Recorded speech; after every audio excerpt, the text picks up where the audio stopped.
সহকারী শিক্ষক বাংলা, দেউলিয়া ইসলামিয়া দাখিল মাদ্রাসা, যেটা অবস্থিত নওগাঁ জেলার পোরশা উপজেলার প্রত্যন্ত গ্রামাঞ্চলে।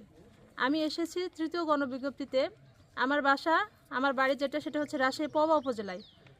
100 কিলো দূরে আমি আসছি, চাকরিতে জয়েন করছি 2022 সালে। আমাদের আন্দোলন কিন্তু এখনকার না, সমসাময়িক যে আন্দোলন করতেছি তা না, দীর্ঘদিনের আন্দোলন, যুগ যুগ ধরে আন্দোলন হতেই আছে।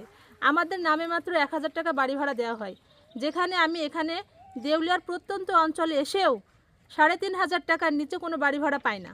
সেখানে প্রহসনমূলক আচরণ শিক্ষা উপদেষ্টা আমাদের সাথে করেছেন এবং আমাদের 5% বাড়ি ভাড়ার প্রজ্ঞাপন গতকালকে দিয়েছেন, যেটা আমরা দেখেছি।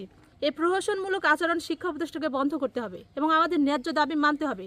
এটা আমাদের অধিকার, এটা আমাদের অধিকার, এই অধিকার তাকে মেনে নিতে হবে।